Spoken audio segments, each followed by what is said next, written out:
Écouter la parole de Dieu est un défi pour la chair, pour l'homme charnel. Or, quand on parle de la chair, on parle simplement de notre nature pécheresse, sujet à la faiblesse. Par contre, l'homme spirituel, celui qui est régénéré, ça veut dire celui qui est passé par la nouvelle naissance, ça veut dire celui qui est converti. Quand je parle de régénération, nouvelle naissance, ça parle à tout le monde. Lorsque vous avez dit oui à Jésus, ce sont des termes qu'on doit s'habituer. Régénération ou soit nouvelle naissance. Ok? Et souvent, on voit plus conversion, repentance.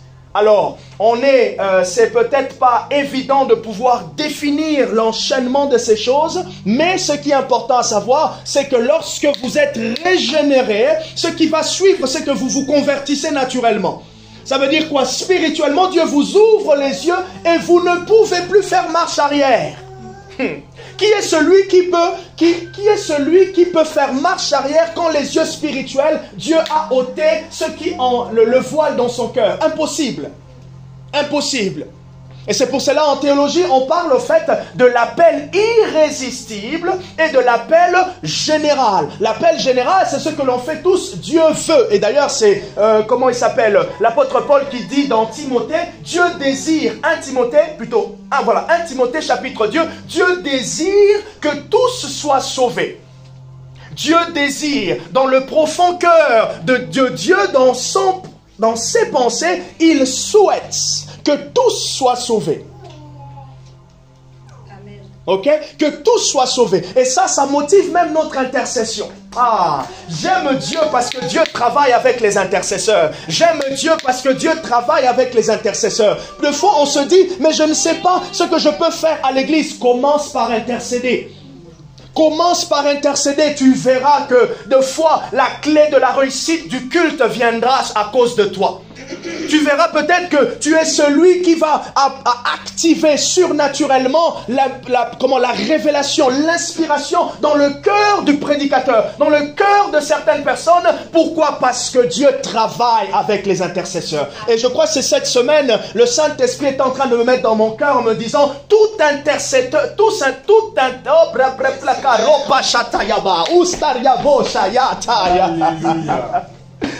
intercesseur, ben vous avez compris que ma langue se dit, ben Jean-Marc, calme un peu.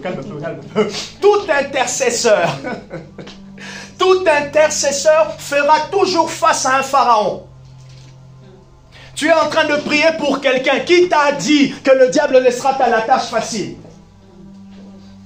Et le pharaon viendra aussi, parce que le pharaon, en fait, c'est la réalité. Et on voit dans le livre de Exode, je crois, il y a 5 ou 7 versets où il est dit, laisse aller, laisse partir mon peuple. Et si tu veux être motivé dans ton intercession pour ta famille, pour quelqu'un, comprends que l'intercesseur est un homme qui combat spirituellement. Jamais un intercesseur va... Un intercesseur, c'est quelqu'un qui arrache. Il arrache par la prière. Vous n'avez jamais vu quelqu'un qui arrache comme ça? Moi, on arrache. Je peux prendre. Les mains du diable. On arrache avec la rage de la foi. On arrache avec la témérité. On arrache avec la fermeté. Et ta fermeté ne te repose pas dans un cycle de ta persuasion intérieure. Non, la fermeté repose sur ce que Dieu a dit. Shatayama. Amen, amen. Sur ce que Dieu a dit. Et tu arraches. Tu arraches. Tu arraches. Entre les mains de l'ennemi. Tu arraches. Par ta prière. Par ta déclaration. Et donc tu es en train de dire à Pharaon. Laisse-les partir. Laisse partir cette personne. Je la sors de tes griffes. Je la sors de ton emprise. Et je crois que ce matin, le Saint-Esprit va nous sortir de l'emprise. De l'emprise des mauvaises pensées. De l'emprise des doutes. De l'emprise des de la confusion, de l'emprise de l'échec, de l'emprise de toutes sortes de mots venant de la part du diable. Matthieu chapitre 16, versets 13 à 21. Matthieu 16 plutôt, 13 à 21. Mon message ce matin, ce que j'ai dit sur l'intercession, c'était juste pour nous encourager. C'était une introduction. C'était pour mettre l'eau dans la bouche. Ce matin, j'aimerais nous emmener quelque part par la grâce de Dieu. Et je vous encourage à m'arrêter si vous voulez, à poser des questions, parce que j'aimerais vraiment être pratique. Le but de la prédication, ce n'est pas donner un cours. Le but du message, c'est que chacun puisse s'approprier le message. Et si vous pouvez vous approprier le message, je pense que j'aurai fait un très bon travail.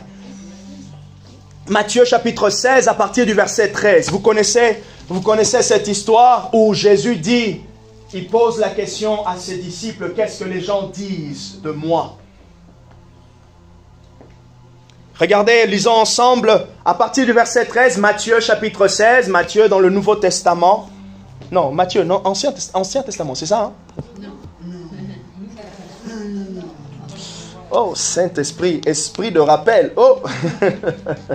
Matthieu chapitre 16, à partir du verset 13. Jésus étant arrivé dans le territoire de Césarée de Philippe, demanda à ses disciples, qui dit-on que je suis, moi, le Fils de l'homme? Si vous lisez, vous avez dans votre Bible, ce n'est pas souligné, surligné, ou mettez une petite croix, ou surlignez la phrase, qui dit-on que je suis, moi? Qui dit-on que je suis, moi? Fils de l'homme. Verset 14, ils répondirent donc ses disciples, les uns disent que tu es Jean-Baptiste, les autres disent que tu es Élie, donc deuxième groupe, le troisième groupe, tu es Jérémie, le quatrième groupe, tu es un des prophètes. Verset 15, et vous, leur dit-il, qui dites-vous que je suis?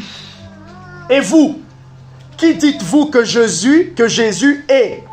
Verset 16, Simon-Pierre répondit, tu es le Christ.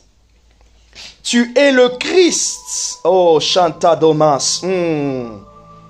Yes, très très très bien. Wostaba Santerinas.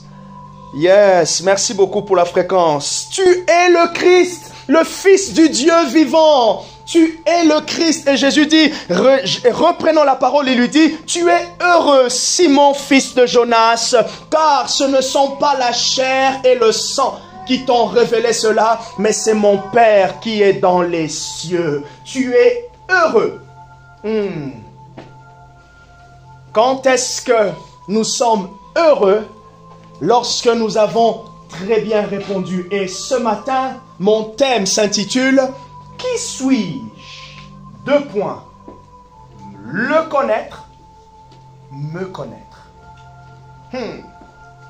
Mon défi ce matin est de te challenger dans ton identité. Mon défi ce matin est de t'encourager et que tu sois confiant de ton identité. Ça va toucher peut-être un peu la confiance en soi, je ne sais pas. Mais mon défi ce matin est que chacun puisse répondre. Qui suis-je? Qui suis-je, moi? Jean-Marc, qui suis-je? Qui suis-je? La question de l'identité en Christ, la question de l'identité de manière générale est très importante. Certaines luttes viennent parce qu'on ne connaît pas qui on est. Certains défis, certains découragements, parce qu'on ne sait pas qui nous sommes. Qui suis-je? Regarde quelqu'un à côté. Qui suis-je? Qui suis-je? Ceux qui sont en ligne. Qui suis-je? Dites-vous, qui suis-je? Ah, je ne sais pas si dans l'église je peux m'investir. Ah, je ne sais pas si je peux faire ceci. Ah, je ne sais pas, pasteur. Ah, je ne sais pas. J'arrive pas à prier parce que, Astoriama, tu n'as pas pu répondre à cette question. Qui suis-je? Et tu ne réponds pas à la question d'abord, qui suis-je? D'abord, par rapport à toi, tu réponds d'abord, qui est Jésus? C'est pour cela que j'ai dit, qui suis-je? Le connaître d'abord lui, après me connaître. Le connaître et après me connaître.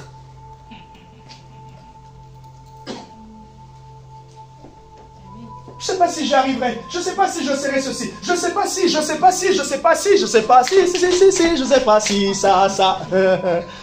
Parce que me connaître, le connaître. Qui suis-je? Un texte très intéressant où nous voyons notre Seigneur désireux de savoir ce que les gens pensent de lui. Voilà au fait un peu ce qui nous... Qu'est-ce que les gens pensent de moi?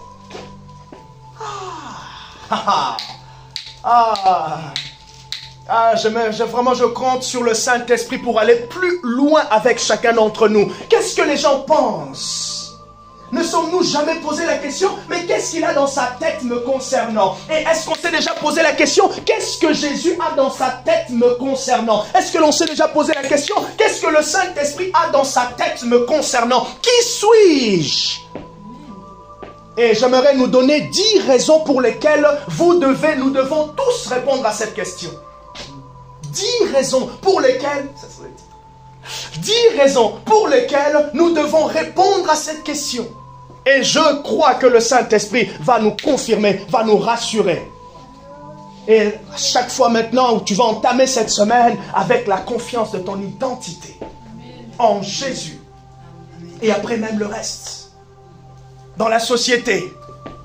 Je sais que, en prenant mon exemple, quand je disais, j'ai fait des études en ingénierie du bâtiment. Master 2 en ingénierie du bâtiment. L'équivalent d'un diplôme d'ingénieur. Mais à l'université de La Rochelle.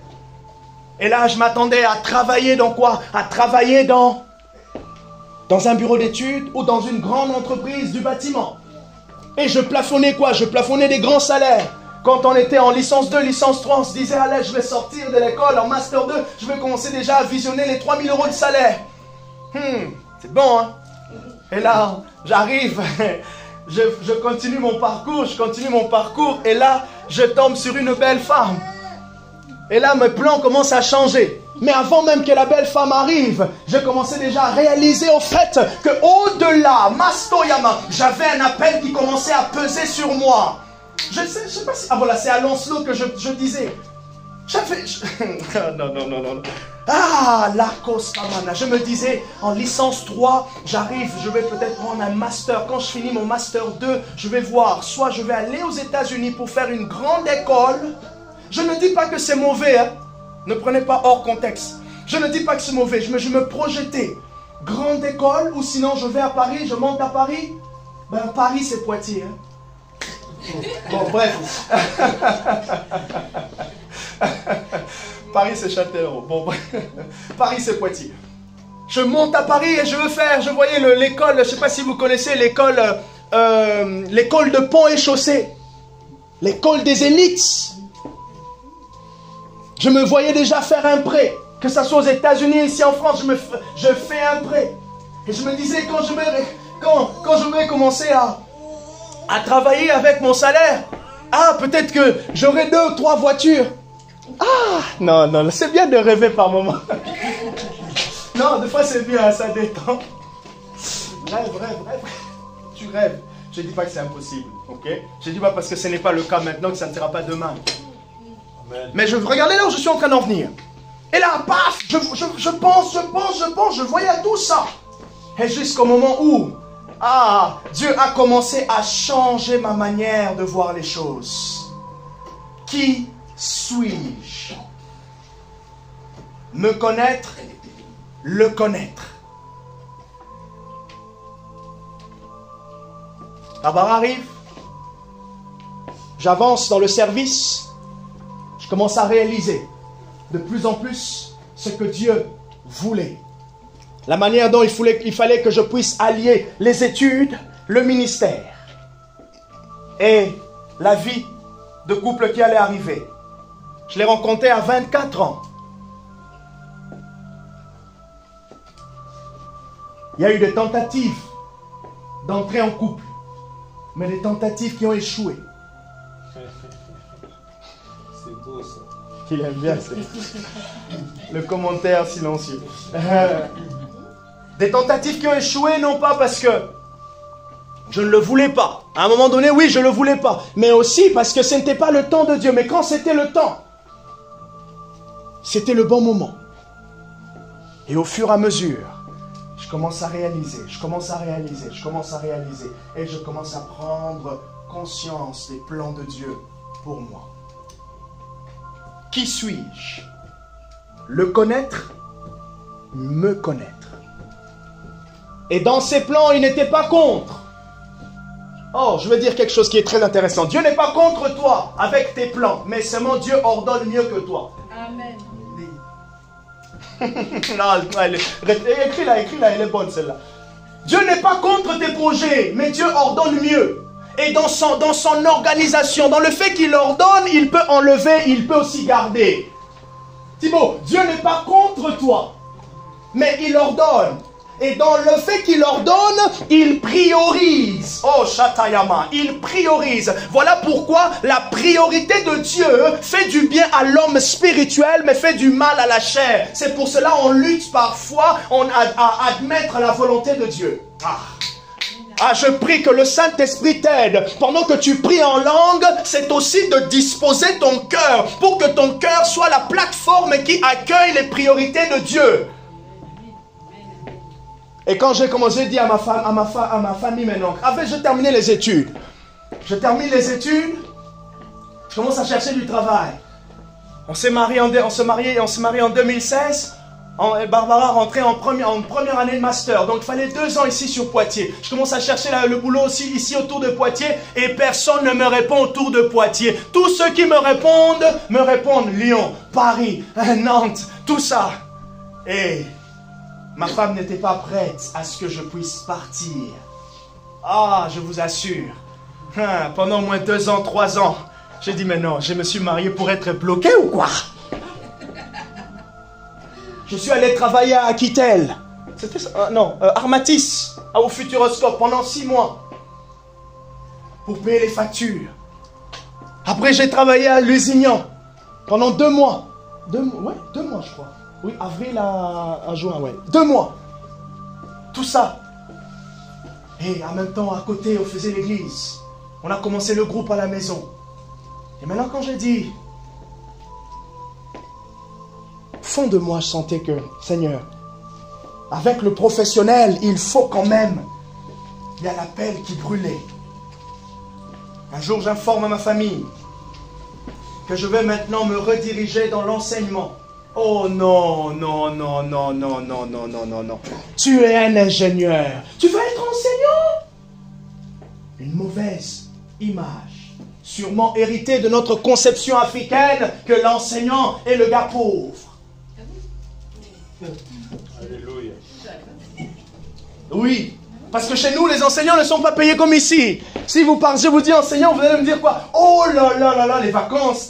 Même moi, je ne savais pas que c'était bien les vacances. J'ai peut-être pas le salaire d'un ingénieur, mais j'ai le temps, le repos qui me permet d'allier ministère et travail. Qui suis-je? Et vie de famille, ce défi, cette manière tu as l'impression de perdre ton rang social. Ne nous définissons pas, au fait, par rapport à nos rangs sociaux. Qui suis-je? Et quand tu n'as pas un certain rang social par rapport à tes études, tu commences à perdre ta valeur. Qui t'a dit que tu perds ta valeur? Oh! Même pas forcément le diable, oui, il peut. Mais aussi la société. La société dans laquelle nous sommes. La société dans laquelle nous sommes. Qui suis-je? Quand est-ce que j'ai de la valeur dans l'église? Lorsque je chante comme Marie. Qui t'a dit ça? Combien de fois avec Marie nous sommes encouragés simplement parce que les gens sont là et nous regardent nous servir? Vous êtes notre encouragement. Tu es mon encouragement. Qui suis-je? Oh! Ce matin, que le Dieu puissant puisse ébranler les mauvais fondements qui définissent notre identité. Et puisque tu te dis, moi je suis simplement une brebis lambda, tu ne peux même pas te donner à la prière pour vraiment... Tu ne peux même pas te donner à la prière pour pouvoir provoquer le ciel pour moi. Parce que tu te dis, la charge est au pasteur qui va chanter, le pasteur qui va préparer son message. Qui suis-je? Qui suis-je? Et regardez, voilà, je suis enseignant. Ah! L'harcèlement des élèves, des jeunes. Comment ils perdent leur valeur. J'ai une élève elle est très forte, une bonne élève. Je me rappelle quand elle est arrivée en seconde, il fallait que, lorsque je donne les exercices aux autres, je prévois un peu plus pour elle, parce qu'elle était toujours en avance. Et jusqu'à tel point qu'un jour, ses parents disent au conseil de classe, quoi, donnez-la un peu beaucoup, parce qu'elle a l'impression de s'ennuyer. Et nous, on a l'impression de tourner pour les c'était une classe de 8, de 9. Nous, on tourne, on rame pour les 8. Il y en a un qui est plus loin. Et ses parents disent, mais donnez-la beaucoup d'exercices. Mais elle a du mal à parler en public. Elle a du mal à parler en public. Et là où elle a moins, elle a pas beaucoup de notes. Elle n'échoue pas parce qu'on peut pas. Elle fait bien son travail. C'est tout ce qui est oral. Parce que juste la fausse. Ah, tu as du mal à parler en public? Ah oui, moi à l'église, je ne peux pas prier comme le pasteur. T'as vu comment, juste quand lui il prie, vous avez l'impression que le ciel descend. Oh, mais est-ce que moi je suis l'assistant du Saint-Esprit? Non. Vous voulez que je vous raconte moi aussi les défis que j'ai eus lorsque j'apprenais à parler en public? Comment de fois même, quelqu'un dans l'église, à chaque fois que je prêchais, à la fin, il venait me dire, comme s'il me corrigeait, Jean-Marc, là, en fait, ce passage, c'est pas peut-être bien, là. Comment de fois j'avais la boule au ventre, tu as la révélation, mais puisque tu as le regard des autres, ok, tu t'es beaucoup posé la question du regard des autres, mais est-ce que tu t'es arrêté pour te poser la question si les anges aussi te regardaient? Te regarder, comment Dieu te regarde. Jean chapitre 8, on l'a emmené une femme prise en flagrant délit, là, assis là. Ah Jésus. Jésus était tellement concentré à finir son petit dessin qu'il n'a pas pris le temps d'écouter. Il a ok. Bon, c'est lui qui... Non, il a juste dit, c'est lui qui veut jeter la pierre la première fois. Voilà, celui qui n'a jamais péché, jeter la pierre et puis...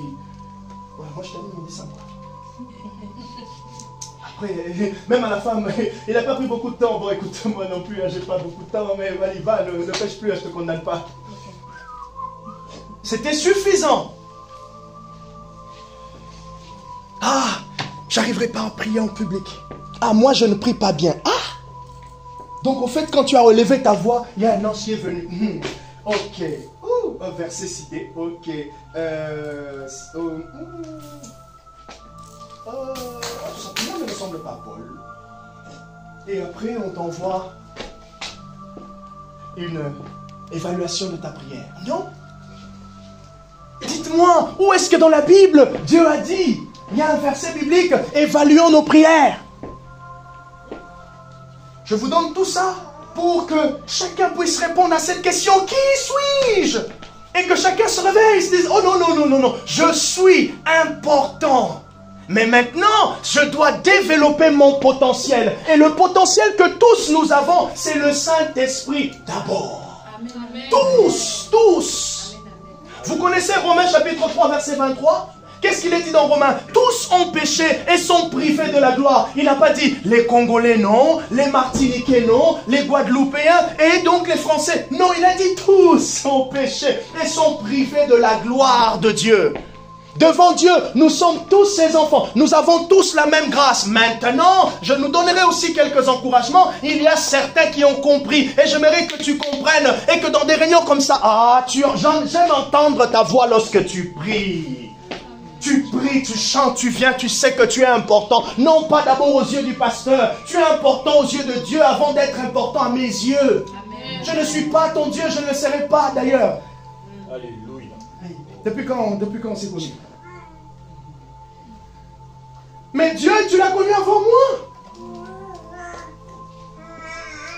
mon rang social, mon niveau d'études. Ok, oui. Tu peux te rattraper. Je connais un prédicateur qui n'a qu'un bac. Mais la manière dont il a travaillé, la manière dont il s'est encouragé, ok. Oui, peut-être il y a des circonstances dans ta vie qui t'ont découragé. Ok, on est là pour t'accompagner. C'est ça aussi l'église. Ah, heureusement.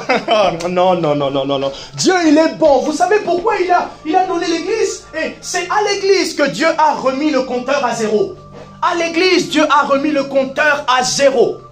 Jeunes, vieux, vieillards. Vous connaissez ce texte? Vous connaissez ce texte? Joël chapitre 2. Dans les derniers jours, vos jeunes gens, les vieillards auront des visions. Tout le monde a la même grâce. Ce n'est que Dieu qui peut faire ça. C'est Dieu qui peut faire ça. La même grâce. Qui suis-je? Et Jésus pose la question à ses disciples. Qu'est-ce que les gens disent de moi? Jésus voulait récolter les opinions. Ah, bon, ok. C'est pas toujours évident de pouvoir connaître ce que les gens disent. Les critiques. Tout ça, ça peut affecter nos cœurs. Mais voilà comment il faut comprendre ce texte. Jésus ne posait pas la question pour bâtir son identité sur les dires des hommes. Jésus ne posait pas la question pour bâtir son identité. Ce n'était pas non plus pour recevoir un témoignage des autres. Je fais tout ça pour que le pasteur, pour bien me faire voir, c'est ça? Hein? Oui, bien me faire voir chez Marie, chez le pasteur. Ce serait bien qu'on redispose ça.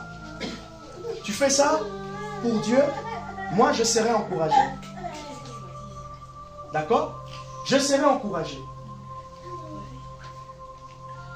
Parce que sinon, vous savez, il n'y a que Dieu qui peut voir toutes les petites choses que vous faites. Moi, il y a certaines choses que je ne verrai pas. Demandez à Marie combien de fois on a cherché à discuter après le culte et on n'a jamais discuté. C'est par WhatsApp qu'on discute à 15h. Ah tiens, j'avoue, je voulais te dire, mais vu que tu parlais à tout le monde, c'est normal. Je vais courir aller saluer Adeline, je vais courir aller faire un petit coucou à Marie-Lise, je vais courir là-bas, je vais courir là-bas. Et pendant que toi, tu as fait bien les choses ici, je n'ai même pas vu. Et du coup, tu dis, ah moi, dans cette église-là, je ne suis pas important. Je ne suis pas important. Ah, on ne m'a pas dit bonjour. Mais Jésus doit saluer. Ça, c'est suffisant. Ah, j'ai pas pu te saluer, pasteur. Ok, bon. Ah, tu n'as pas pu me saluer, du coup, ça pèse dans ton cœur. Ah, bon, ok. Bon, écoute, tu n'as pas pu me saluer au culte, envoie-moi un bon voice. Pasteur Jean-Marc, comment ça va? J'ai pas pu te saluer, mais heureusement que dans le voice, on peut discuter. Oh, c'est exclusivité? En plus, vous avez mon 06. Bref. Ok. Qui suis-je? Qui suis-je, moi? Marie-Lille. Qui suis-je, moi, Jean-Marc? Je commence à prendre des identités maintenant. Qui suis-je, moi? Marie. Qui suis-je? Catherine. Ok. Jésus ne disait pas ça pour baser son témoignage, sa confiance sur ce que les gens disaient. Et ce qui est encore drôle, c'est qu'il s'est retourné sur ses intimes. Sur ses intimes, vers ses intimes. Et vous alors, qu'est-ce que vous dites? Cette question était plutôt pour savoir. Voilà maintenant comment il faut que... Voilà. Cette question était pour savoir s'ils étaient conscients de qui était devant eux. Et là, ça change tout. Ah, ça change tout. Je me présente devant un grand homme de Dieu, je me réduis. Ben non, j'honore, mais je ne me réduis pas. J'honore, mais je ne me réduis pas. Il a l'esprit, j'ai l'esprit. Même s'il prêche mieux que moi aussi je prêche. Et tous, nous faisons avancer le royaume de Dieu. L'autre peut prier longtemps. Peut-être parce qu'il a appris à prier longtemps. Toi, tu peux prier quelques minutes, mais vous tous, vous adorez Dieu. Et Dieu se plaît d'entendre tout le monde. Ah, l'autre est courageux lorsqu'il se lève, il va donner, il danse et tout. Et toi, tu ne danses peut-être pas. Ah, si tu veux apprendre à danser, apprends, dis-lui mon frère, comment tu bouges. Toi aussi, comment ça... Si tu tombes, fais attention à tomber. Mais toi aussi, fais. Et peut-être même toi aussi. Si c'est sérieux, va juste avec ton sérieux, mais tu sais que tu es en train d'honorer Dieu. Ah, si on doit parler encore de l'argent, heureusement que... Dis pas les montants. Ah, l'autre a donné 5. Ah, l'autre a donné... Ah, lui, c'est toujours des billets. Du coup, à côté de lui, quand moi, lui il sort les billets, moi je sors, ça fait... Non, rigolez quand même, non? Non, mais je dis des situations vraies. Lui, moi c'est... Oh. Je vais écouter la tête. Tu sors un billet, l'autre sort un billet de 5. Toi, tu sors 5 €, mais en pièces. Mais c'est normal, mais vous avez tous donné 5 €. Chez toi, ça fait clic-clic. Mais au moins, on sait que voilà, ça fait clic. Même le panier, c'est... Ah, c'était lui. Donc, ouais, voilà, c'est bien. Au moins, tu as ta marque. Donc, non pas gêné. Ah, l'autre a fait les chèques. Bon. Si tu as ton chéquier, fais ton chéquier. Voyez, en fait, là où je suis en train d'en venir. Qui suis-je? Je continue. Est-ce que ça va, ceux qui sont en ligne? Vraiment. Ça va? Ça va, Lancelot? Qui suis-je? Donc, on comprend que Jésus ne disait pas ça pour bâtir son témoignage sur les hommes. Deuxièmement, il y avait deux groupes totalement distincts, avec des opinions divergentes. Ah! L'autre a dit ça. Comment là-bas on me voit? Au travail, on te voit d'une certaine manière. À l'église, on te voit d'une certaine manière. Ouh, à moins que tu veuilles faire 5000 chèques. Bon, en même temps, il commence à faire chaud. Tu veux faire un smoothie? Tu mélanges les mangues avec la banane? Oui. Ça peut donner un goût, mais il faut que tu arrives à boire. Si ce goût-là, tu n'aimes pas ça, donc arrête de faire un milkshake des avis des autres. Hein? Milkshake? Non, c'est pas ça. Je disais que chaque personne a sa méthode de travail. Ah, voilà. Et justement, on emmène un plus. Voilà. Et c'est dans ce plus qu'on améliore. C'est ça. Voilà.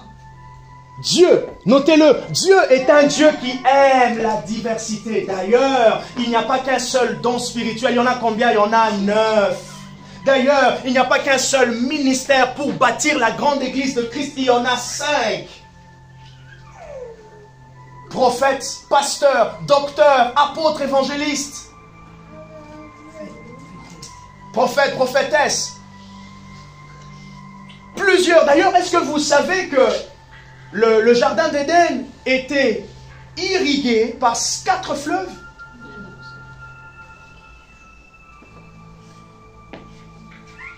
Et donc, l'identité en Christ, c'est quoi alors? Si je vous pose la question, c'est quoi l'identité en Christ? C'est quoi l'identité en Christ? C'est ressembler à Christ. C'est avoir sa nature. Ceux qui sont en ligne, vous pouvez aussi intervenir. Hein? L'identité en Christ, c'est la justification. L'identité en Christ. Je suis co-héritier en Christ. C'est mon identité en Christ. L'identité en Christ.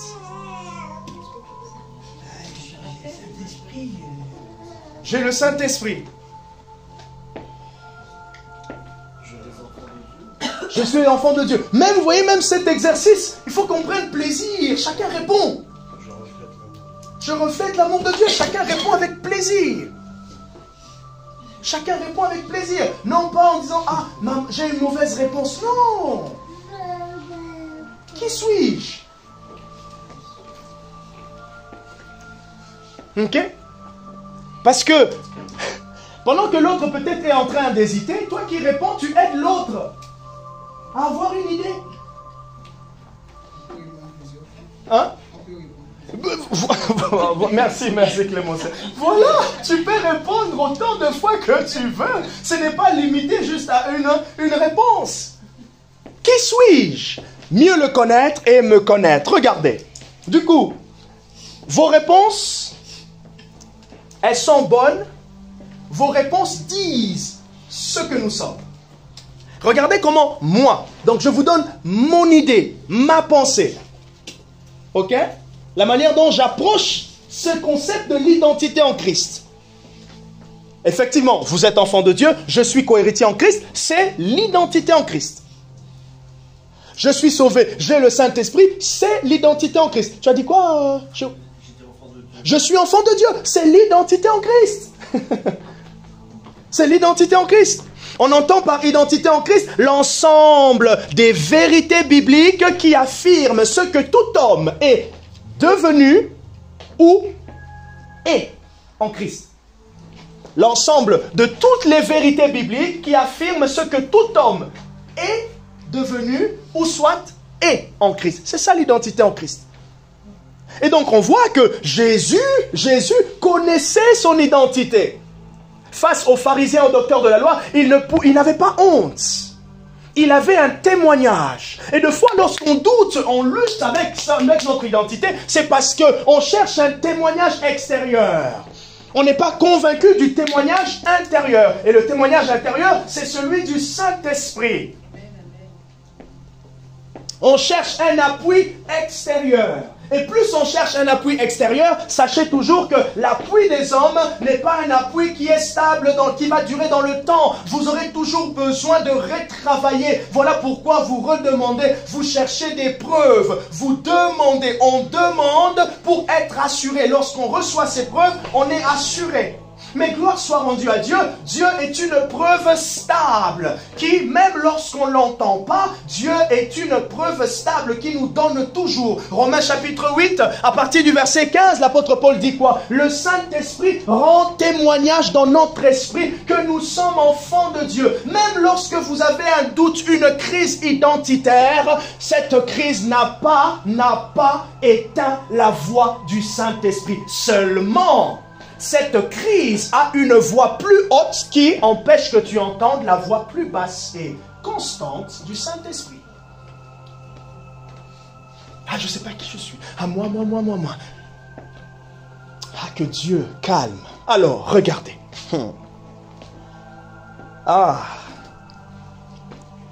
Important de savoir en théologie que Jésus connaissait qui il était. Jésus ne doutait pas. Il n'y avait pas de doute. D'ailleurs, on peut voir qu'il dit, lorsqu'il avait 12 ans, « Ne savez-vous pas que je dois m'occuper des affaires de mon père ?» Il était conscient qu'il avait plus que M. Arnaud, Bernard Arnault. Il était conscient, il pouvait dire qu'il prétendait être le seigneur du sabbat et détenir l'autorité sur lui. Il veut dire que le sabbat est fait pour l'homme. Et il pouvait dire que je suis l'auteur du sabbat. Alors, pour quelle raison tout le monde doit répondre à cette question? Qui suis-je? Notez, premièrement, pour mieux servir Jésus. Premièrement, pour mieux le servir. Pour mieux le servir, il faut mieux le connaître. Et donc, on comprend maintenant en fait que lorsque Jésus pose cette question à ses disciples en disant « Qui suis-je et vous qui dites ?» Comment vous pouvez marcher avec quelqu'un que vous ne connaissez pas? Et d'ailleurs, dans cette question « Qui suis-je ?» ce qui est important ici, c'est la révélation de l'identité. On voit deux choses ici qu'on peut parler en théologie, la personne de Christ. On voit l'humanité et on voit la divinité de Jésus. Dans l'humanité, on l'appelle fils de l'homme, semblable à un homme. Dans sa divinité, on l'appelle tu es le fils du Dieu vivant. Donc, en fait, même lorsqu'ils répondent tu es Élie, tu es Jean-Baptiste, tu es un de ces hommes. Et maintenant, au-delà, tu es celui qui est loin. Nous aussi, lorsque nous nous définissons, ah ben je viens de telle famille, c'est très bien. Mais maintenant, c'est pas Ok, la famille c'est ceci, la famille c'est cela, c'est ceci. Ok, maintenant en Christ, est-ce qu'il peut avoir une image redorée de ta famille? Bien sûr, bien sûr, bien sûr. Que tout ce qui est fatalisme puisse partir pour mieux le servir. C'est pour cela on voit dans Marc chapitre 1, je crois, à partir du verset 2 ou du verset... Marc chapitre 1, voilà, il est dit qu'il choisit des disciples, vers le verset 12 je crois, il a choisi des disciples pour qu'ils soient avec lui. C'est parce que les disciples marchaient avec lui qu'ils pouvaient mieux le connaître.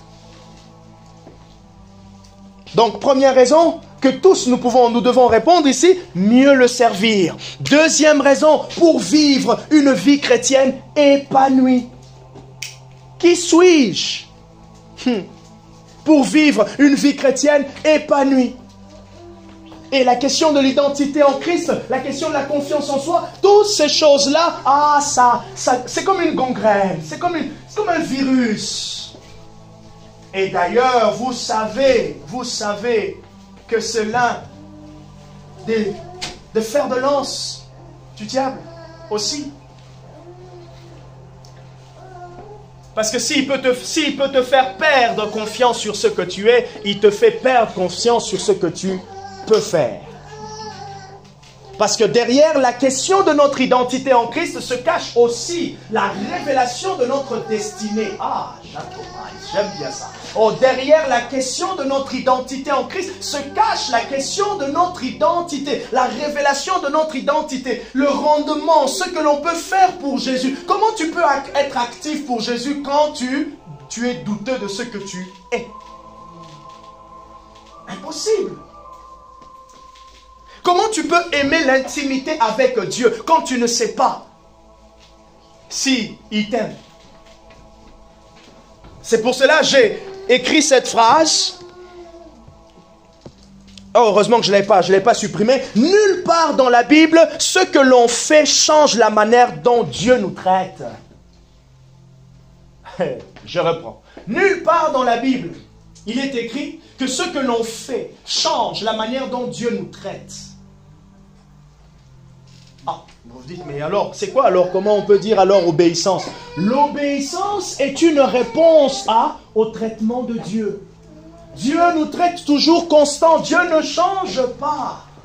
Dieu ne change pas. Nous répondons à son obéissance. Maintenant, l'obéissance, sa part et sa puissance, c'est que l'obéissance vient fortifier maintenant la relation. Ah, est-ce que j'aide quelqu'un? L'obéissance fortifie la relation. L'obéissance emmène l'empreinte de l'authenticité. Aïe, abachata. Aïe, mais j'aime bien ces phrases. Je suis inspiré. L'obéissance emmène l'empreinte de l'authenticité dans la relation. L'obéissance favorise une communication normale et naturelle avec Dieu. Parce que l'obéissance brise et empêche l'homme naturel qui est sujet à la rébellion de pouvoir se lever. Voilà pourquoi nous sommes encouragés à mettre en pratique la parole de Dieu. Or, nous avons tous la capacité de pouvoir mettre en pratique la parole. Pourquoi? Parce que la semence, l'origine de la rébellion a été brisée parce qu'il est dit, voici l'agneau de Dieu qui ôte le péché du monde.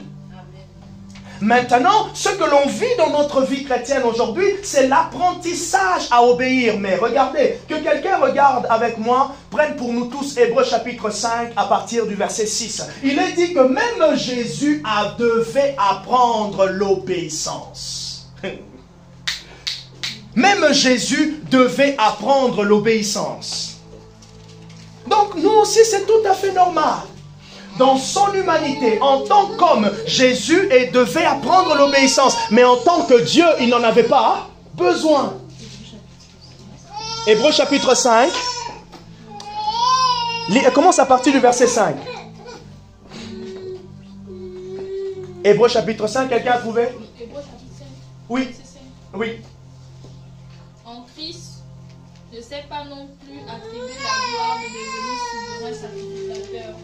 Mais il la tient de celui qui lui a dit, tu es mon fils, je t'ai engendré aujourd'hui. Ok, continue jusqu'au verset 8, 9. Comme il dit encore ailleurs, tu es sacrificateur pour toujours. Oui. Selon l'ordre de Melchisédek. Ok.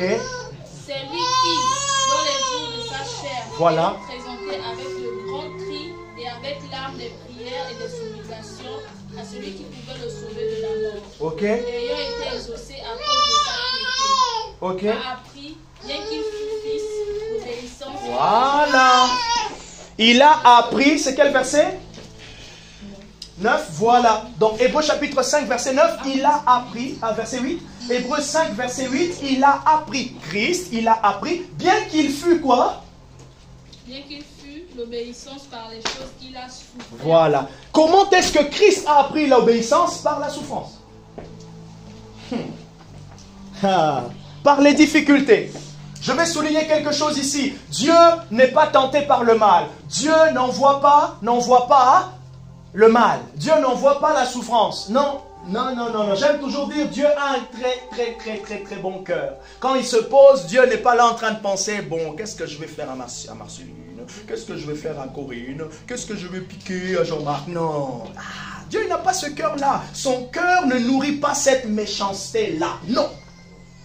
Quand Dieu pense à nous, il pense, en voyant Christ, comment est-ce qu'il peut, il va nous faire du bien. Maintenant, il saisit l'occasion derrière certaines difficultés. Vous voyez comment c'est différent? Il saisit l'occasion. C'est pour cela que vous avez vu certaines personnes se convertissent à cause ou derrière des souffrances extraordinaires. Parce qu'en temps normal, ces personnes étaient inconscientes. Elles ne voulaient pas, cœur endurci. Mais maintenant, lorsque la souffrance vient, la personne a besoin d'une aide supérieure. Parce que dans son orgueil, elle a tout essayé et elle est butée devant un mur. Et c'est là maintenant, vous comprenez que de fois, les gens sont plus ouverts dans la souffrance que lorsque tout va bien.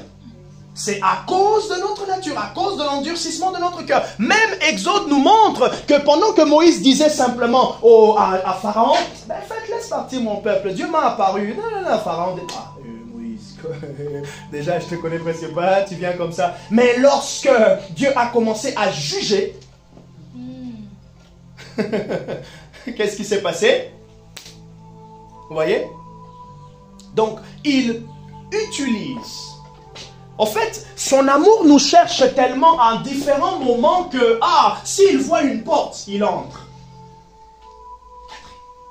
Catherine, je te dirai ce qu'il m'a dit. Ok?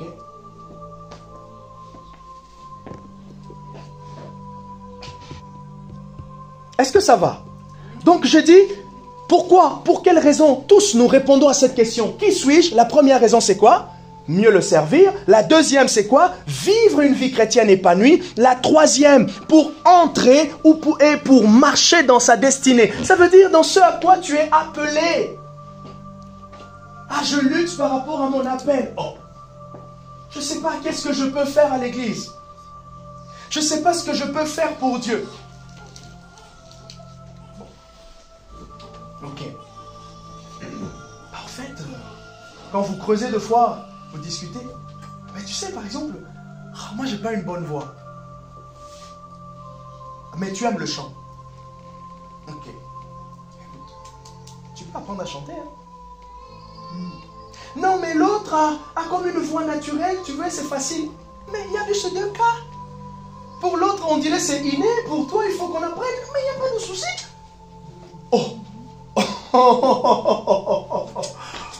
Hein? Mais il n'y a pas de problème.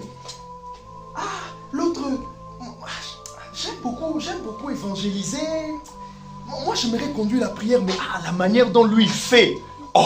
Mais ça fait 5 ans qu'il fait. Toi, le désir vient de monter. Mais commençons. J'aime bien entendre la voix de Dieu. Mais lui, il est précis. La source, c'est Dieu.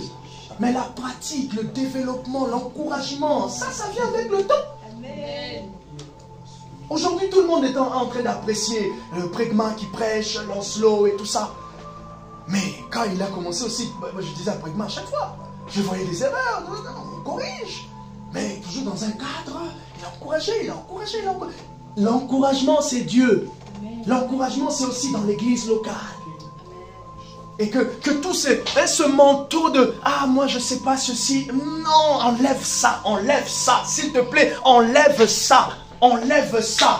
L'Esprit de Dieu est là pour développer ta vie chrétienne, enlève ça. Amen. En fait, pourquoi je te demande de l'enlever? Parce que, au fait, ça te ralentit un peu plus. Si ça te permettait d'aller de l'avant, ok. Mais puisque ça crée beaucoup de je sais pas si, je sais pas ça, enlève. Comme Bartimée d'ailleurs, je reviens encore sur Bartimée. Enlève ce manteau. Enlève ce manteau. C'est possible. Elle a dit, on aimerait bien. C'est possible. On va t'aider à l'enlever. On va t'aider à l'enlever. Premièrement, pourquoi c'est important de répondre à cette question? Qui suis-je? Pour mieux le servir. Deuxièmement, pour vivre une vie chrétienne épanouie. Pourquoi je vous ai dit tout à l'heure de la vie chrétienne épanouie par rapport à l'intercesseur? Est-ce que vous savez, vous connaissez dans Luc, je crois, le chapitre 1 ou 2, il est dit de Anne. Anne, la prophétesse. D'ailleurs, regardez, on l'appelle prophétesse. Mais qu'est-ce qu'il est dit? Elle était une intercesseuse. Heureux dans l'ombre. Heureux dans... Héros. Même heureux. Héros heureux. Dans l'ombre. On ne la connaissait pas. Ah, j'aimerais que quelqu'un ait ce fardeau. Tous les semaines. Ah, Chatayaba, Seigneur, je prie pour pasteur Jean-Marc. Ah, et moi là, je ne sais pas, ces derniers temps, je sens des révélations couler. Et tout le monde dit, pasteur, j'aime bien dimanche, je viens avec empressement. Parce que chaque jour, vous avez une parole nouvelle. Mais il y a quelqu'un, qui jeûne pour moi. Même quand je ne veux pas, je dors. L'Esprit de Dieu envoie des paroles. Pourquoi? Parce qu'il y a quelqu'un que Dieu exauce. Et qu'est-ce qu'il est dit de Anne? Il est dit quoi de Anne? Elle vint, conduite par l'Esprit, parce que l'Esprit lui avait dit qu'elle ne mourrait pas sans porter le bébé. Oh. Donc, on veut des ministères visuels. Oh, ce qui est visuel, c'est Dieu qui te voit, ce n'est pas les hommes qui te voient. Je répète, c'est visuel parce que c'est Dieu qui te voit, ce n'est pas les hommes qui te voient. Moi, je peux, comme je dis, je peux ne pas te voir, mais si Dieu te voit, c'est suffisant, s'il te plaît. Si Dieu te voit, Dieu voit la sincérité de ton cœur, Dieu voit la persévérance en action, Dieu voit, Mashakayama, Dieu voit, il te fera savoir qu'il est en train de voir. Amen. Pendant que tu pries. J'ai déjà entendu le témoignage des sorciers dans l'église. Et ce qui est drôle, c'est que des fois, ces sorciers-là, ils étaient plus visuels. Ils faisaient tout dans l'église. Ils étaient vus par le pasteur comme des vrais membres. Mais c'était eux, les destructeurs. Comme pour dire quoi? Le diable. Non, elle rigole parce qu'elle connaissent ce genre d'histoire. J'ai entendu ça au Congo. Les sorciers dans l'église. Alléluia. Oui. Oui. Oui. Oui, dans l'église. Enfin, il le proclamait pas. Non, il ne le proclamait pas. Il restait caché. Pas comme des steaks, mais bon, c'était une blague. Il restait caché. Bon, vous avez compris la blague, hein? Oh, j'avais oublié de dire à Thibaut et Marceline que je fais des jeux de mots souvent, donc... Il restait caché, comme des steaks. Lancelot, il rigole aussi. Restez caché. Il y a un contraste qu'on appelle le contraste divin. Même quand Dieu peut faire certaines choses visibles, Dieu fait aussi des grandes choses et beaucoup dans l'invisible. Et d'ailleurs, dans notre croissance spirituelle aussi, c'est arriver à percevoir ce qui est invisible à l'œil nu, mais qu'on reconnaît que c'est Dieu qui est en train d'agir. Tu ne vois pas, les autres ne voient pas, mais toi tu sais que Dieu est en train d'agir ici. D'ailleurs, ça c'est même la force des intercesseurs. Parce que l'intercesseur, pendant qu'il est en train de prier, il reçoit la conviction du ciel avant de voir la conviction des hommes. Amen. Je connais un homme qui s'appelle Daniel Nash. C'est un homme puissant dans la prière. Daniel Nash, il travaillait avec un homme qui s'appelle John Wesley. Oui, lui, Daniel Nash, c'était comment on dit, comment ils appellent là, les gens qui viennent préparer le terrain là. Lui, lorsque John Wesley devait aller prêcher à un endroit. Sentinelle. Voilà, comme une sentinelle. Lui, il arrivait comme un guetteur. Il arrive une semaine avant. Il prend une chambre quelque part, il prie. Ah, non. Il n'a jamais prêché. Celui qui prêchait, c'était John Wesley. Mais le succès du ministère de John Wesley reposait sur Daniel Nash. Le succès de certaines prédications reposera sur vos genoux. Parce que vous pleurez, vous dites à Dieu, vous êtes, Seigneur, tu dois me parler aujourd'hui. Et là, je reçois des révélations. Prégma reçoit des révélations. Et tu te dis, oui, Dieu m'a parlé. Je reçois des mélodies. Et tu reçois des mélodies comme tout à l'heure. Un culte, Marie, quand elle chante, elle sent que, wow, juste aux premières notes, tout le monde est béni. Les visiteurs ils se disent, mais il y a quelque chose en ce lieu. Pourquoi? Parce qu'il y a eu quelqu'un dans le lieu secret qui était au four et au moulin avec Dieu. J'avance. Beaucoup à dire. Quatrièmement, pour être une bénédiction pour l'Église. Tout le monde est une bénédiction. Tu es une bénédiction. Amen. Tout le monde. Tout le monde est une bénédiction. Non pas d'abord par rapport à ce que vous faites, d'abord par ce que vous êtes. Vous êtes une bénédiction. Regardez comment Isaac il parle. Il est une bénédiction. Il brûle mes oreilles. C'est à la mesure où chacun découvre son identité qu'il peut être une bénédiction. Des fois, on n'arrive pas à être béni, à recevoir de l'autre parce que l'autre doute encore de ce qu'il a et de ce qu'il est, de ce qu'il peut donner. Tout le monde peut donner. Tout le monde peut donner. Tout le monde peut donner quelque chose. Cinquièmement, pour vivre en communion fraternelle. Pour vivre en communion fraternelle, c'est important que tu répondes à cette question. Moi, dans cette église-là, on ne m'aime pas. Mais en fait, parce que toi, tu es introverti. Pendant que tu attends toujours que les gens viennent vers toi, et tu crois que puisque les gens ne viennent pas vers toi, en fait, ils ne t'aiment pas. Mais non! C'est que des fois, la manière dont tu te vois, tu te mets à l'écart.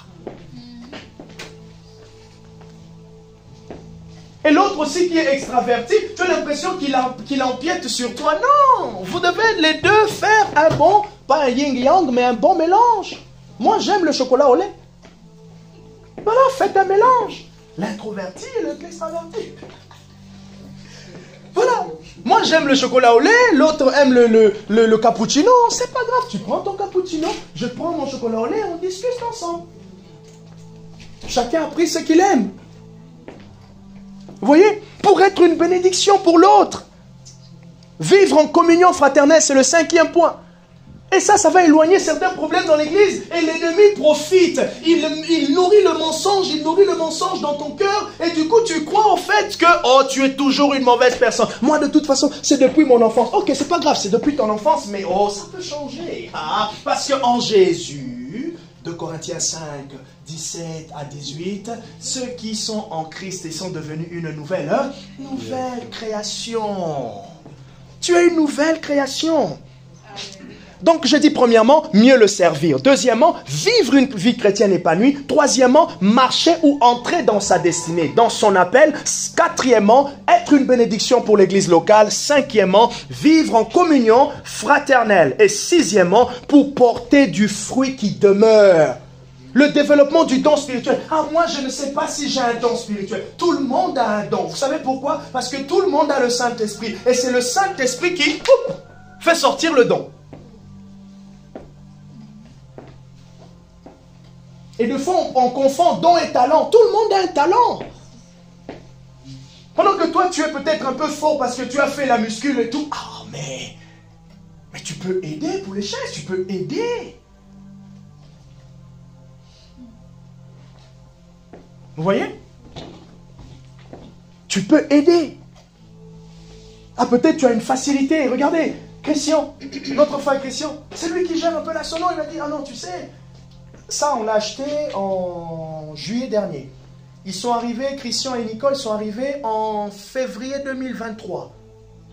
Donc Nicole, sa femme, est arrivée en premier. Presque, elle est rentrée, elle a dit, Christian, il faut que tu viennes. Et Christian arrive le mercredi qui suit, Nicole arrive un dimanche, invité par Anne-Marie. voilà, il était béni par le message, ainsi de suite. Et au fur et à mesure, il a commencé à me dire, en fait, tu sais, Jean-Marc, la configuration de la salle, dans l'église où j'étais, je faisais ça, le son, ça. Et jusqu'à ce qu'il m'a dit, non, il faut qu'on ait de retour. Alors, il faut qu'on change. Un jour, j'arrive comme ça, paf, il change la disposition. C'est moi, je te parle. Moi, je ne sais pas. Allez, après ça, moi, je ne connais pas. Alléluia. Vous voyez? Non, en fait, je pense que, d'ailleurs, après Nicole, elle regarde, moi, je suis bien en tout ce qui est un peu redisposition et tout. J'ai dit, mais vois avec Barbara. Proposez-moi et tout ça. Elle a acheté l'armoire qui est là, met des trucs. Elle a disposition. Un jour, j'arrive comme ça dans le... Oh, je rentre, on dirait que j'étais dans un appart, quoi. J'ai dit, oh là là, c'est beau. J'étais tellement content que ça m'a même donné la motivation de prier. Juste parce que, vous voyez, elle s'est rendue utile. Ah mais tu vois, moi je fais le ménage et toi là, tu viens quand tu veux, tu as la clé, tu fais le ménage. C'est rendre utile. Pendant le temps de prière, elle est là, elle est dans son culte, elle est là, Et une fois quand l'esprit est saisi, paf, elle monte, mais elle est bénie. Je prêche, je l'écoute, mais c'est un encouragement. Vous voyez? Et il y a aussi des dons. Parce qu'il y a le Saint-Esprit. Tout le monde a un don. Parce que tout le monde a le Saint-Esprit. Donc c'était le point. Porter du fruit qui demeure pour l'éternité. Septièmement, manifester l'autorité de Christ devant notre adversaire, le diable. Ah, tu trembles, tu ne sais pas qui tu es. Ben, tu ne pourras pas avoir de l'autorité. Parce que l'autorité, c'est pour ceux qui connaissent qui ils sont. Quand Jésus pouvait dire à l'ennemi, pars, fais ceci, chasser les démons, c'est parce qu'il sait qui il est. J'ai noté une phrase très importante ici concernant Jésus. C'est dans sa relation avec Dieu le Père que Jésus connaissait qui il était, ainsi que la mission qu'il devait accomplir. Je répète, c'est dans sa relation avec Dieu le Père que Jésus connaissait qui il était. Donc en tant qu'homme, c'est dans sa relation avec Dieu le Père que Jésus découvrait de plus en plus son identité. Mais en tant que Dieu, il connaissait qui il était. Et nous aussi, c'est dans notre relation avec Dieu que nous manifestons notre autorité. Et c'est assez que l'ennemi commence à trembler. Enfin, c'est assez que le diable ne tremble pas devant toi. Non, il doit trembler. Et d'ailleurs même, ce qui est drôle, c'est que à chaque fois qu'un enfant de Dieu commence maintenant à comprendre ce qu'il est et commence à obéir, à aller dans les profondeurs avec Dieu, le diable commence à avoir peur et il commence à réagir. Des fois des mauvais rêves, des fois ton entourage vient te décourager, des fois la réurgence, je ne sais pas, de mauvaises pensées, des choses du passé. Tout ça, c'est parce qu'il a dit, hey, elle commence à devenir dangereuse ici. J'aime quand elle était une poule mouillée. Mais maintenant que tu commences à maintenant à devenir sec, il veut te mettre de l'eau. L'eau de mensonges, l'eau des paroles, l'eau des pensées, l'eau de ton passé, l'eau du découragement. Non, non, non, non, non. Il est temps. Est-ce que tu peux te dire, il est temps que l'ennemi tremble devant Jean-Marc. Il est temps. Est-ce que tout le monde peut dire, il est temps que l'ennemi tremble devant moi. Parce que celui qui est en moi est plus fort que celui qui est dans le monde. Voilà, je suis plus que vainqueur par celui qui me fortifie. Voilà, par Christ qui me fortifie. Qui est toi là? Allô? Le pasteur Jean-Baptiste qui s'est là dimanche dernier me raconte le témoignage d'une dame elle était à l'église et là il y a eu une manifestation démoniaque avant que le culte commence. Ah, la dame, il lui manquait juste 5 minutes avant qu'elle puisse commencer le programme et elle devait rapidement arranger son maquillage. Ah, elle a regardé elle avait saisi déjà son miroir et tout. Elle a regardé le démon dans la manifestation. Elle a dit, j'ai pas le temps pour toi, quitte. L'esprit est parti. Le démon. Oui, le démon est parti. J'ai pas le temps. Ah non, tu as l'autorité. Et souvent quand on dit cette autorité, je l'ai dit mercredi, l'autorité se développe. L'autorité c'est comme un muscle. L'autorité se développe. Tu prends des temps de jeûne, tu entends une prédication, tu es dans la communion comme ça, tu entends le témoignage de l'autre, tu dis oui, c'est aussi possible avec moi. D'ailleurs, Paul il dit que chacun exerce selon la mesure de la foi. Donc chacun prend plaisir selon la mesure de la foi. Maintenant, si nous tous on comprend que j'ai une mesure qui peut grandir, donc je vais plus m'intéresser à faire grandir la mesure que j'ai que d'avoir peur, me poser la question que je n'ai pas une mesure assez. Vous voyez? Donc on va plus s'intéresser. Comment je fais grandir? Comment je fais grandir? Tu pries en langue, tu vas dans des programmes, tu es dans la soif et tu sens que ça grandit. C'était le point 7, le point 8. Éviter de demeurer dans la condamnation inutile. Pourquoi c'est important de répondre à cette question? Afin d'éviter de demeurer dans la condamnation inutile. Je me condamne, tu te condamnes, je n'ai pas fait ceci, je n'ai pas prié assez. Ah ça j'entends pour. Je n'ai pas fait ceci assez, je n'ai pas... Et d'ailleurs je m'étais posé la question. Oui, même par rapport à la lecture de la Bible. Ah, j'ai pas beaucoup lu la Bible. Ok, tu n'as pas beaucoup lu. J'aime bien ce que Barbara dit. C'est important juste d'être au contact de tout ce qui tourne autour de la Bible. Ah, mais peut-être que cette semaine-là, tu pouvais écouter les prédications. Peut-être que, toi, tu conduis beaucoup. Donc, tu quittes ton boulot, tu as 15 minutes. Quand tu arrives, tu n'as pas le temps de te reposer, de t'asseoir pour lire. Parce que lire demande aussi un cadre. Mais pendant tes 15 minutes, tu peux mettre Marc chapitre 1, tu termines Marc, tu lis Marc 2. Tu as écouté. Je disais à mon ami, le pasteur Rodin, qui sera là pour Yeshua, vous savez que pour aller au boulot, j'ai 1 heure. J'ai des collègues qui habitent Poitiers. Mais je paye le prix de ne pas faire cette fois des covoiturages pour passer du temps avec Dieu. Écouter des prédications, je paye le prix. Je paye presque 1800 € à l'année de carburant. Je paye le prix. Si je fais des covoiturages, je vais réduire peut-être aux 3/4.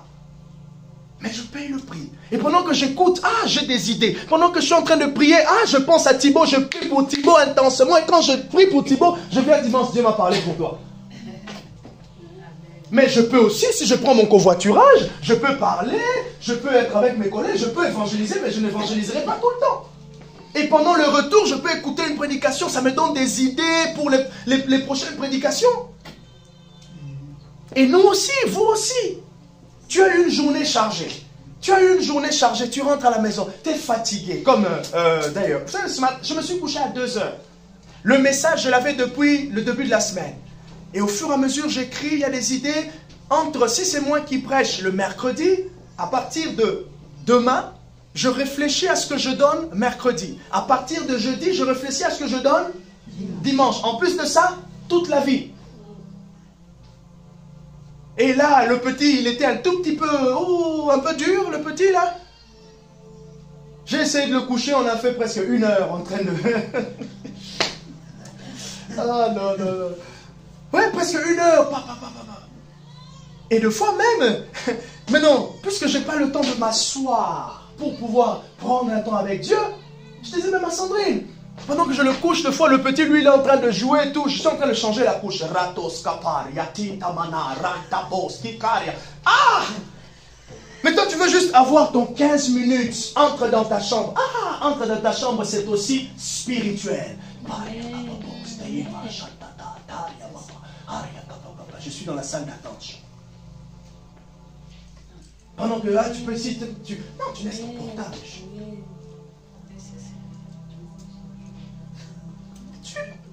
Tu es le temple. Et là, paf, le petit, je l'endors. Je suis en train de laver la vaisselle. Merci Jésus. Depuis qu'il est arrivé, je n'ai plus le temps de me mettre à part. Et heureusement, les 2 semaines là, ces 2 semaines de vacances, vu que sa mamie était venue, je pouvais prendre le temps. J'ai apprécié aussi cette page. J'ai dit, Jésus, ça a changé. Papa. Mais je fais avec. Et je ne me blâme pas. Je prie moins. Peut-être que tu pries moins parce que tu es sous une forme. Et c'est là que des fois tu peux être religieux. Tu es sous une forme. Adapte-toi. C'est aussi ça être spirituel. S'adapter. Voilà. Mais pendant que tu es en train de balader la poussette là. Tous kamal. Coucou. C'est bon. Toi tu dis parce que tu as fait ça, Dieu ne t'écoute pas. Ah, tu es distrait dans ta prière. Oui, tu peux peut-être ne pas de fois aussi parler à tes petits-enfants, à ton enfant, parce que pendant 2 ou 3 minutes, tu es un tout petit peu concentré, et après, tu fais les deux.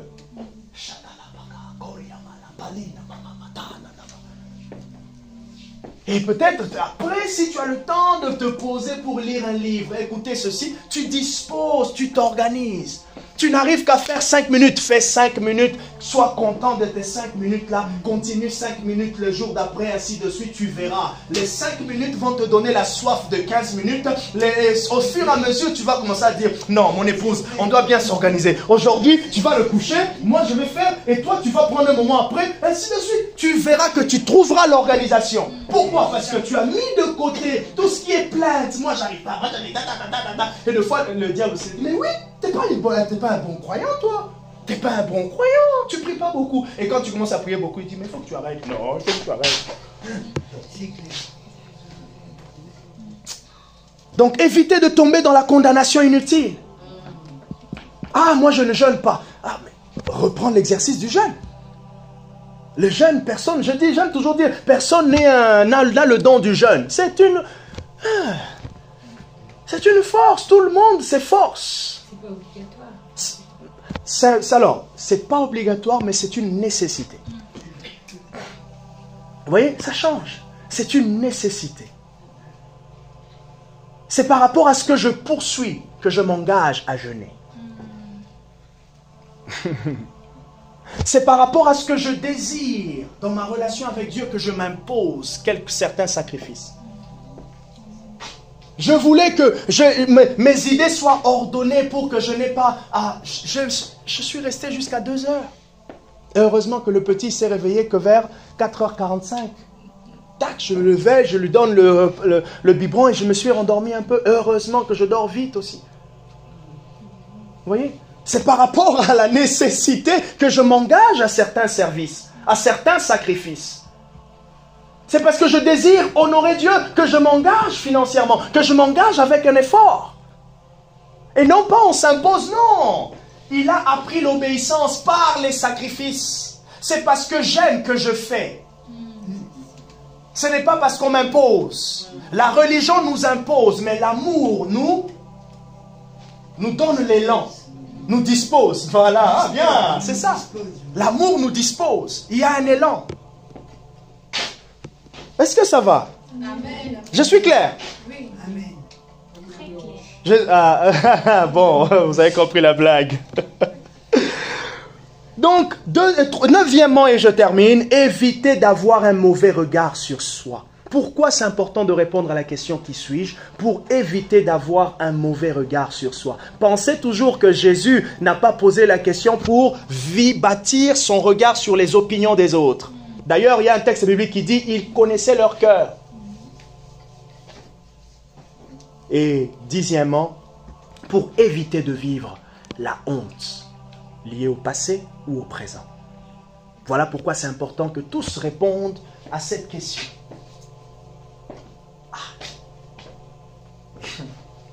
Deux fois, je vais essayer de toucher ce point. Prenez-le vraiment dans un bon contexte.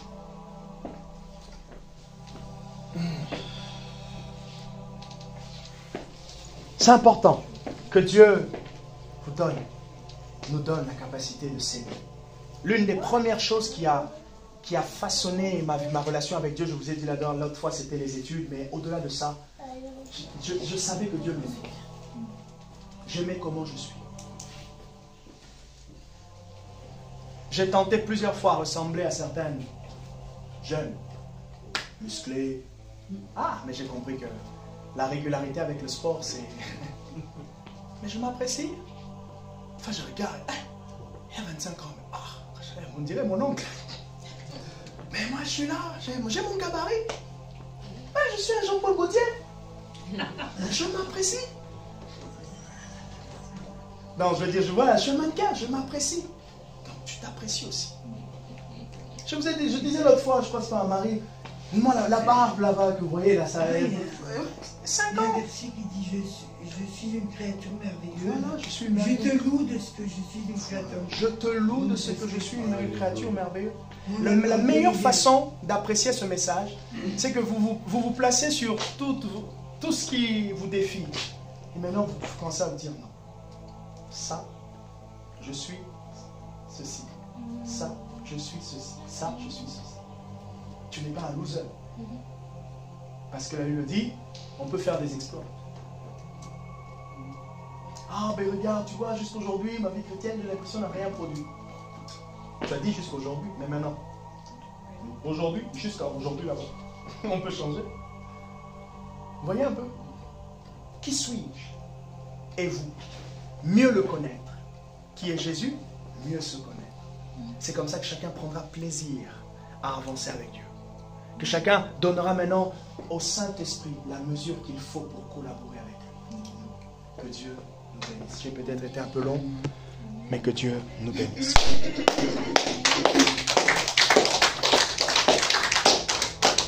Est-ce que ça va? Ceux qui sont en ligne. Qui suis-je? Mieux le connaître et se connaître. J'aimerais que tu dises merci à Jésus. Que tu dises merci à Jésus pour tout ce qui a été dit, ces 10 raisons. Tout ce qui a été semé. Là où tu as eu un déclic. Les pensées qui sont venues dans ton cœur. Là où tu as dit c'est vrai, il faudrait que je change. Là où tu as dit c'est vrai, je suis fortifié. Dis merci à Jésus pour ça. C'est cette semence-là, c'est avec cette semence-là qu'il veut construire. C'est avec cette semence-là qu'il veut aller loin avec toi. Dis merci à Jésus pour ça. C'est avec cette parole-là qu'il veut bâtir avec toi. Parce que tu es la prunelle de ses mains. Tu es une créature merveilleuse. Parce que tu es un membre de son corps. Caroso vegetais. Nous sommes, Seigneur, membres de ton corps. Merci pour cela, Éternel. Merci pour cela, Jésus.